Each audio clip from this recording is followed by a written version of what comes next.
يا روان، تخيلي واحد يبقى عنده كل حاجة، أها. فلوس وأغلى عربية فيراري في العالم، وفجأة يقرر يبيع كل ده ويروح يعيش في جبال الهيمالايا. الموضوع مش بس إنه باع الفيراري يا إبراهيم. الفكرة إنه كان بيموت حرفيا من كتر الضغط والتوتر لحد ما وقع في نص المحكمة بأزمة قلبية. شكل الموضوع مليان أحداث. ما تيجي نشوف إيه قصة الراجل الغني ده بعد الانترو. انتظرونا.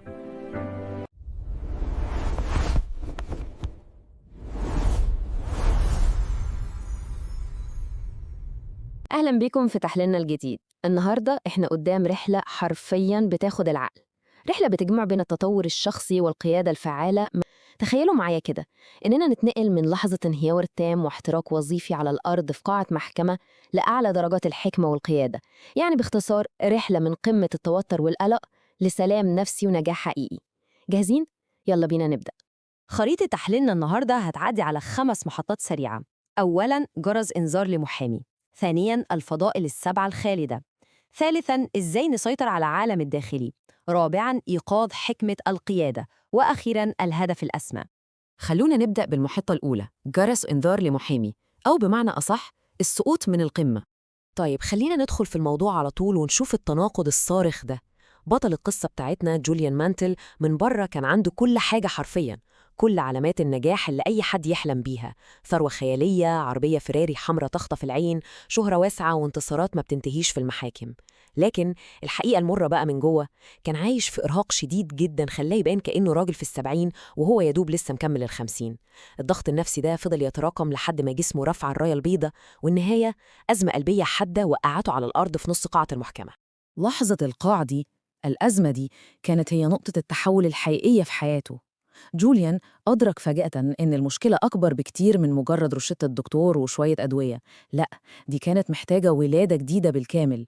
وبقرار جذري وممكن الناس تشوفه مجنون، ساب مسيرته القانونية تماماً وباع كل حاجة بيملكها. والله حتى الفيراري اللي كانت رمز لنجاحه وغروره باعها واختفى. سافر لجبال الهيمالايا في الهند عشان يدور على حكمة مفقودة عند حكماء اسمهم سيفانا. وده بياخدنا للمحطة التانية في تحليلنا، الفضائل السبع الخالدة، حكمة حكماء سيفانا. الحكماء دول لخصوا فلسفتهم كلها في قصة رمزية عبقرية جدا، والمشهد ده بيمثل الفكرة كلها. تخيلوا معايا حديقة جميلة جدا، الحديقة دي بتمثل العقل ولازم ننقيها من الأفكار السلبية. في وسط الحديقة دي في منارة عالية بتمثل اتباع هدف واضح في الحياة. وفجأة بيخرج من المنارة دي مصارع سومو ضخم. المصارع ده بيرمز لفلسفة التحسين المستمر، أو اللي بيسموها الكايزن. المصارع لابس سلك وردي بيمثل قوة الانضباط، وماسك في إيده ساعة بتفكرنا إننا لازم نحترم الوقت الحاضر. كل المشهد الغريب ده متزين بأزهار عطرة بتمثل خدمة الآخرين بتجرد، وطريق بيلمع من الماس بيدعونا إننا نعيش في اللحظة ونستمتع بيها. لو مسكنا رمز المنارة اللي اتكلمنا عنه هنلاقيه مرتبط جداً بمفهوم مهم اسمه الدارما، أو الغرض الحقيقي للحياة. الحكمة هنا ممكن تكون صادمة شوية للبعض. النجاح والسعادة مش حاجات نقدر نجري وراها ونمسكها بإيدينا كده، لأ، دي نتاج طبيعي بيحصل من نفسه لما نكرس حياتنا القضية أكبر مننا. وعشان نلاقي الاتجاه ده محتاجين نعمل فحص ذاتي عميق ونبني بوصلة داخلية هي اللي توجه كل قراراتنا بعد كده. أما بقى مصارع السمو فهو بيجسد الكايزن، وده المفهوم الياباني القديم للتحسين المستمر اللي ما بيقفش أبداً. الفكرة العبقرية هنا ببساطة هي إن العالم الخارجي بتاعنا هو مجرد مراية بتعكس عالمنا الداخلي. يعني لو بنينا صلابة ذهنية وتفاؤل قوي جوانا، النجاح الخارجي هيكون نتيجة حتمية ومضمونة. ندخل بقى على المحطة الثالثة، السيطرة على العالم الداخلي، وإزاي نبني عادات تروض العقل. النقطة الجوهرية هنا واللي لازم نركز عليها هي السر وراء تغيير أي سلوك. القاعدة السحرية، قاعدة 21. المصادر بتاعتنا بتأكد إن العقل البشري محتاج 21 يوم متواصلين عشان يبني مسارات عصبية جديدة وتخلي أي نشاط يتحول لعادة ثابتة وتلقائية. الانضباط في الأول أكيد بيكون صعب ومقرف، لكن بعد 21 يوم بالظبط بيكون هو الأساس اللي بنتحرك بيه. وعشان نوصل لمرحلة الانضباط دي، الكتاب بيطرح 10 طقوس يومية قوية جداً لحياة مشرقة. مش بس مجرد إننا نلعب رياضة وناكل أكل صحي ونتعلم باستمرار، لأ، في طقوس ملفتة جداً زي طقس الاستيقاظ المبكر. وتخيلوا في نصيحة غريبة شوية بتقول إننا نضحك قدام المراية أول ما نصحى، حتى لو ضحك مصطنع.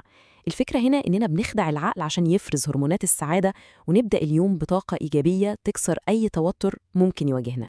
الخطر الأكبر هو إن العقل اللي مش بنهتم بيه بتنمو فيه أعشاب القلق بشكل تلقائي زي الجنينة المهملة. عشان كده عندنا 3 تقنيات حاسمة لإدارة العقل. أولاً، قلب الوردة، ودي تقنية عشان ندرب العقل على التركيز العميق. ثانياً، التفكير المعاكس، ودي نقدر نعتبرها أداة هجومية عشان نستبدل أي فكرة سلبية بفكرة إيجابية في نفس اللحظة فوراً. وثالثاً، سر البحيرة، عشان نرسخ الهدوء والصور الإيجابية في عقلنا الباطن ونتخيل أحلامنا واقع. وصلنا دلوقتي للمحطة الرابعة، إيقاظ حكمة القيادة، وإزاي ننقل الحكمة دي لعالم الشركات. القصة هنا بقى بتاخد منحنى مثير جداً. جوليان اللي بقى راهب بيرجع تاني لعالم الشركات والتجارة، بس المرة دي مش عشان يكسب قواضي، ده راجع عشان ينقذ شركة صديقه بيتر فرانكلين من إنه انهيار شبه مؤكد.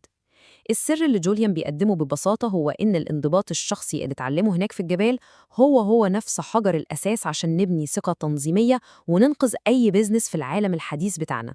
خلينا نتنقل للنقطة دي ونشوف إزاي بتأسس لحاجة أكبر. القاعدة الذهبية هنا بتقول النجاح في الخارج يبدأ بالنجاح في الداخل.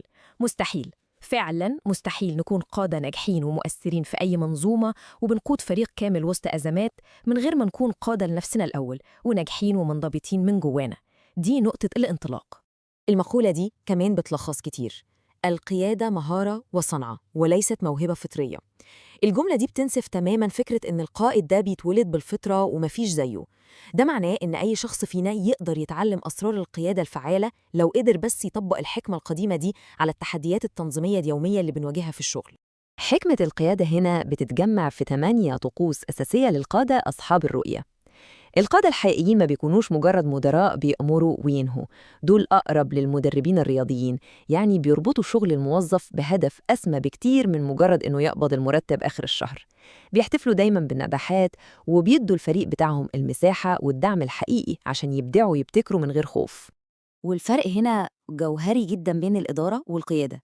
الإدارة التقليدية بتتعامل مع أرقام وإنتاجية ومهام صماء ما فيهاش روح، لكن القيادة الاستثنائية هي إنك تقود بالقلب، يعني تظهر تعاطف حقيقي، تلتزم بوعودك وتفهم مشاعر الناس اللي في ظهرك.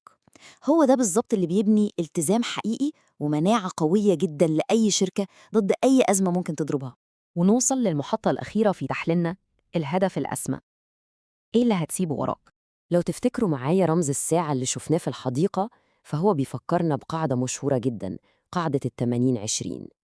ببساطة 20% بس من الأنشطة اللي بنعملها هي اللي بتجيب 80% من النتائج. وحكمة القيادة هنا بتفرض علينا إننا نحترم وقتنا جداً ونقفل الباب تماماً في وش لصوص الوقت، زي الاجتماعات اللي ملهاش أي لازمة أو التشتت المستمر في التليفون، عشان ما نضحيش بالأهداف العظيمة في مقابل شوية تفاهات يومية. الحقيقة إن أكتر حاجة ملفتة في الشريحة دي هي اللي بتشرح رمز الأزهار العطرة. الحكمة هنا عبقرية وبتقول: القليل من العطر سيبقى عالقاً في اليد التي تعطي الورود. التفسير في منتهى البساطة والجمال. لما بنساعد غيرنا وندعم الفريق بتاعنا ونرفع من شأنهم، إحنا بشكل غير مباشر بنرفع من شأن نفسنا إحنا كمان. جودة حياتنا ونجاحنا الحقيقي في النهاية بتقاس بجودة مساهمتنا في حياة الناس اللي حوالينا. في النهاية حكماء سافانا بيطلبوا مننا طلب قوي جدا، إننا نتبنى عقلية فراش الموت، وده بيسيبنا قدام سؤال حقيقي وتحدي لازم نفكر فيه كل يوم. هل إحنا مشغولين طول الوقت في حياتنا إننا نبني مجرد سيرة ذاتية مليانة مناصب ومكاسب مادية كده كده هتروح، ولا مشغولين إننا نبني إرث باقي وأثر حقيقي يفضل عايش وموجود حتى بعدنا؟